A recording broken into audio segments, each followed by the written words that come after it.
বিদেশ যাওয়ার পোকা। রোগে শোকে ক্লান্ত পিতা, খাটার নাই উপায়। বেকার ছেলের এমন কথায় বাবাও দিল সায়। ক্ষেতের জমি হালের গরু বিক্রয় করে দিয়ে বাকি টাকা করলো পূরণ মায়ের গহনা নিয়ে।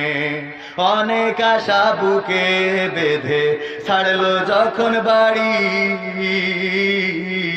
সে যে কি বেদনা বিধুর ছিড়ল যেন নাড়ি।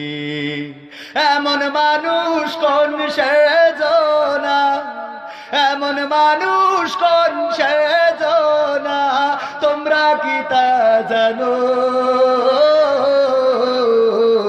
আমার ফেনী জেলার প্রবাস